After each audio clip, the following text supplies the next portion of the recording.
नमस्कार दोस्तों, फिर से आपको मेरे genius rays coaching YouTube channel में आप सबका स्वागत है। फिजिक्स में कक्षा 12वीं की फिजिक्स में स्थिर विद्युत जो चैप्टर पहला चैप्टर है उसका ये क्वेश्चन है, जिसमें क्वेश्चन ये कहते हैं कि एक समान विद्युत क्षेत्र में स्थित वैद्युत द्विध्रुव पर बलयुग्म के आघूर्ण हेतु व्यंजक स्थापित कीजिए। क्वेश्चन इस तरह से परीक्षा में आएगा। एक समान विद्युत क्षेत्र में स्थित किसी वैद्युत द्विध्रुव पर बलयुग्म के आघूर्ण हेतु व्यंजक स्थापित कीजिए तथा वैद्युत द्विध्रुव आघूर्ण को परिभाषित कीजिए। इस तरह से करके एक क्वेश्चन बनता है पेपर में। यहाँ पर हम एक समान विद्युत क्षेत्र में वैद्युत द्विध्रुव की कल्पना कर रहे हैं। यहाँ पर मानते हैं एक समान विद्युत क्षेत्र, आप लोगों को पहले भी बताया गया है। एक समान विद्युत क्षेत्र का मतलब क्या होता है? जहाँ पर विद्युत बल रेखाएं समांतर होती हैं उसे हम एक समान विद्युत क्षेत्र कहते हैं। एक समान विद्युत क्षेत्र का तात्पर्य क्या हो गया? जहाँ पर विद्युत बल रेखाएं परस्पर क्या होंगी? समांतर होंगी, पैरेलल होंगी, उसको बोलेंगे एक समान विद्युत क्षेत्र, यूनिफॉर्म इलेक्ट्रिक फील्ड। अब देखिए, इसमें कोई वैद्युत द्विध्रुव रखा है। वैद्युत द्विध्रुव यहाँ पर ये रखा हुआ है ए बी। ए बी एक समान विद्युत क्षेत्र हो गया। ये रेड लाइन जो बनी हुई है विद्युत बल रेखाएं एक समान विद्युत क्षेत्र, इसमें वैद्युत द्विध्रुव रखा हुआ है ए बी। ये ए बी रखा हुआ है। इस पर बलयुग्म के आघूर्ण हेतु व्यंजक। ये बलयुग्म कैसे लगेगा? बलयुग्म, बलयुग्म मतलब होता है बल का जोड़ा। बल युग्म का मतलब जोड़ा, पेयर। बलयुग्म का आघूर्ण कैसे उत्पन्न होगा उसको मैं पहले आपको अलग तरह से समझा देता हूं, फिर इसमें चलता हूं।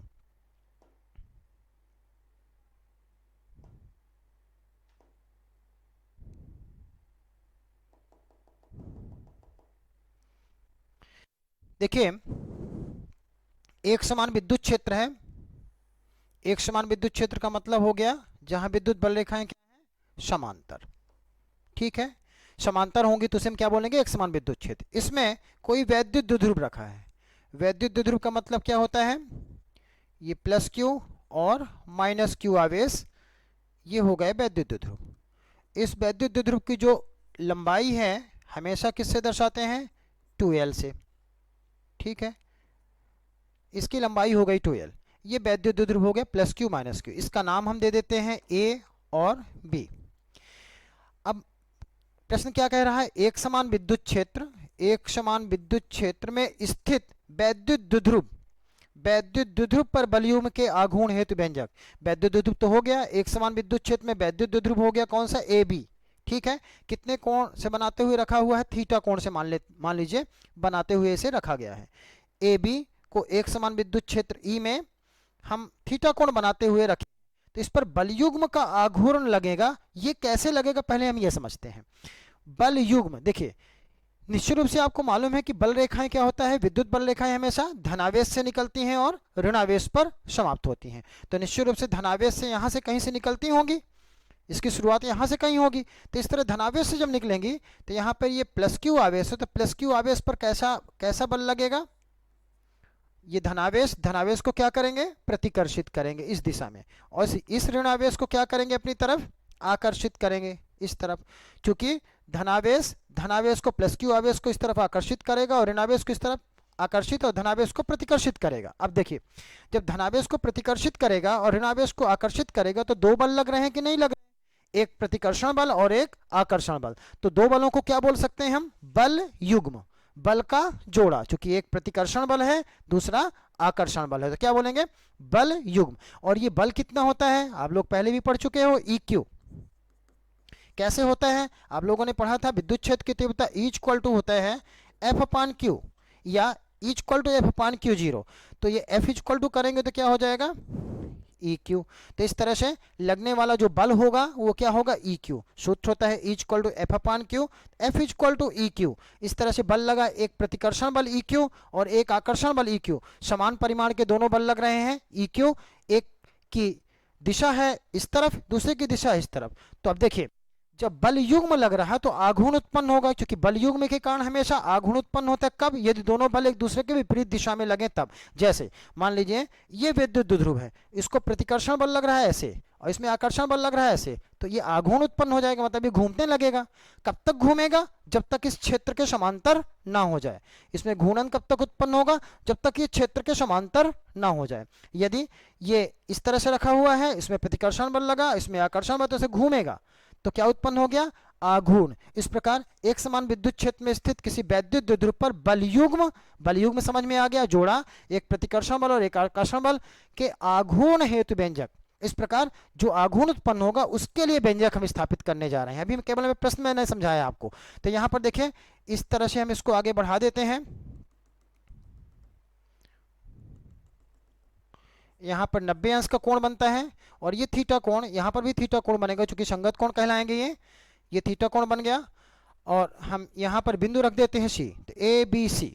ठीक है, यही मैं आपको आगे समझाने वाला हूँ। चित्र आपको समझ में आ जाना चाहिए।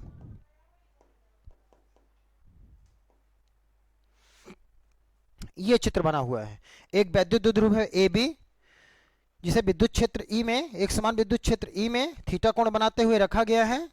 ये थीटा कोण बनाते हुए रखा गया है। विद्युत द्विध्रुव की लंबाई कितनी है, 2l। और इस पर जो बल लग रहा है, एक बल लग रहा है EQ आकर्षण बल और एक बल लग रहा है EQ प्रतिकर्षण बल। जो मैंने अभी आपको चित्र में समझाया वही है यहाँ पर। अब देखिए इसकी थ्योरी कैसे लिखते हैं। माना AB कोई वैद्युत द्विध्रुव है, माना AB कोई वैद्युत द्विध्रुव है जो प्लस Q और माइनस Q आवेश से मिलकर बना है। देख रहे हैं हम, AB वैद्युत द्विध्रुव है जो प्लस Q और माइनस Q आवेश से मिलकर बना है, जिसकी लंबाई 2l है। द्विध्रुव की लंबाई कितनी है, 2l है। इसे एक समान विद्युत क्षेत्र कैपिटल E में कितने कोण से रखा गया है, थीटा कोण बनाते हुए रखा गया है। इसे एक समान विद्युत क्षेत्र E में थीटा कोण बनाते हुए रखा गया है। ठीक है, इतना समझ में आ गया। माना AB कोई वैद्युत द्विध्रुव है जो प्लस Q और माइनस Q आवेश से मिलकर बना है। इसे एक समान विद्युत क्षेत्र कैपिटल E में थीटा कोण बनाते हुए रखा गया है। विद्युत क्षेत्र के कारण प्लस Q आवेश पर प्रतिकर्षण बल और माइनस Q आवेश पर आकर्षण बल कार्य करने लगता है, जिसका परिमाण EQ होता है। देख सकते हैं, प्लस Q आवेश पर एक प्रतिकर्षण बल लग रहा है EQ और माइनस Q आवेश पर एक आकर्षण बल लग रहा EQ। इस तरह से दो बल कार्य करने लगते हैं, एक EQ प्रतिकर्षण बल और एक EQ आकर्षण बल। इस प्रकार दोनों बल परिमाण में बराबर और दिशा में विपरीत होने के कारण इनका मैग्नीट्यूड सेम है लेकिन डायरेक्शन अलग अलग है। तो इस तरह परिमाण में बराबर और दिशा में विपरीत होने के कारण क्या करते हैं, एक बलयुग्म का आघूर्ण उत्पन्न कर देते हैं। एक आघूर्ण उत्पन्न हो जाएगा। ये वैद्युत द्विध्रुव ऐसे घूमने लगेगा। कब तक घूमेगा, जब तक ये विद्युत क्षेत्र के बिल्कुल पैरेलल समांतर ना हो जाए। इस प्रकार दोनों बल युग्म, जो दोनों बल लगते हैं, बल युग्म का निर्माण करते हैं और इस बल युग्म के कारण ये वैद्युत द्विध्रुव विद्युत क्षेत्र के समांतर आने का प्रयास करता है।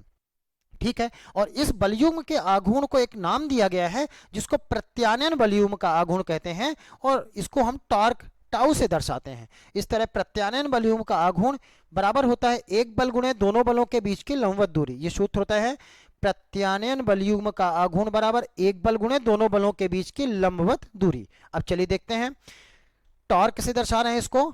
ये हो गया टाउ, प्रत्यानयन बलयुग्म का आघूर्ण टाउ इक्वल टू एक बल का मान कितना है, EQ, और दोनों बलों के बीच की लंबवत दूरी निकालना हमको। दोनों बलों के बीच की लंबवत दूरी कितनी लिखी हुई है, AC। कैसे,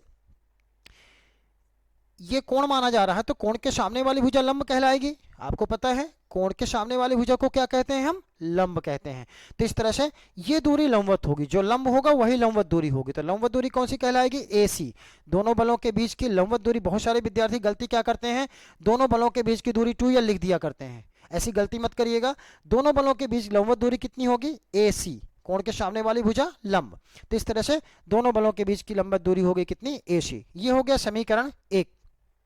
इसके बाद हम यहां पर त्रिभुज लेते हैं, समकोण त्रिभुज ABC में। समकोण त्रिभुज ABC दिख रहा है आपको।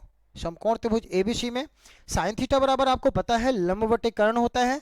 साइन थीटा बराबर लंब बटे कर्ण। लंब क्या हुआ, AC, कर्ण क्या हुआ, AB। तो क्या हो गया, AC upon AB। Sine theta equal to AC upon AB कर सकते हैं।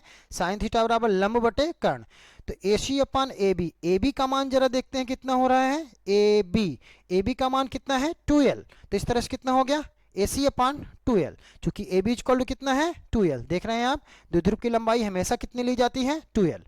तो AC अपान कितना हो गया, 2l। अब देखिए अगर हम AC बराबर निकालें तो 2l इसमें गुणा हो जाएगा। तो AC इक्वल टू कितना हो गया, 2l sine theta, AC equal to 2l sine theta. समीकरण आ गया 2। अब समीकरण 1 में देख सकते हैं हम AC दिख रहा है और समीकरण 2 में AC का मान आ चुका है। तो क्या करेंगे, समीकरण 2 से AC का मान कहाँ रख देंगे हम, समीकरण 1 में। देखिए समीकरण 1 में AC है, समीकरण 2 में AC आ चुका है, इसका मान हम रख देंगे समीकरण 1 में। तो समीकरण 1 में मान रखने पर, समीकरण 2 से मान समीकरण 1 में रखने पर, तो टाउ इक्वल टू कितना हुआ, EQ 2l sine theta. 2l sine theta किसका मान आ गया है, AC का। अब देखिए Q इंटू 2l को वैद्युत द्विध्रुव आघूर्ण कहते हैं, ऐसा आपको पढ़ाया जा चुका है। Q इंटू 2l को क्या कहते हैं, वैद्युत द्विध्रुव आघूर्ण। इसको P से प्रदर्शित करते हैं, तो देखिए Q 2l को क्या लिख सकते हैं हम, P, तो EP साइन थीटा। तो टाउ इक्वल टू क्या हो गया, EP साइन थीटा। ये आ गया हमारा formula, tau equal to EP sine theta. यदि हम इसको इस तरह से लिखना चाहें सदिश रूप में, तो इस तरह भी कर सकते हैं, tau equal to EP sine theta. अब देखिए यहां पर विद्युत द्विध्रुव आघूर्ण की परिभाषा देना है, ये फार्मूला आ गया। इसके बाद वैद्युत द्विध्रुव आघूर्ण की परिभाषा है। क्वेश्चन रहेगा, एक समान विद्युत क्षेत्र में स्थित किसी वैद्युत द्विध्रुव पर बलयूम के आघूर्ण हेतु व्यंजक स्थापित कीजिए तथा वैद्युत द्विध्रुव की परिभाषा दीजिए, वैद्युत द्विध्रुव आघूर्ण की परिभाषा दीजिए। तो यहाँ पर वैद्युत द्विध्रुव आघूर्ण की परिभाषा कैसे करेंगे, इसी फार्मूले में यदि हम थीटा इक्वल टू कितना कर दें, 90 डिग्री, तो थीटा इक्वल टू 90 डिग्री करेंगे तो 90 डिग्री साइन 90 का मान कितना होता है, 1। तो इस तरह से कितना हो जाएगा यहाँ पर 1, और E इक्वल टू कर दें 1। E इक्वल टू 1 का मतलब क्या हो गया, विद्युत क्षेत्र की तीव्रता कितनी हो गई, इकाई 1 हो गई, मतलब एकांक हो गई।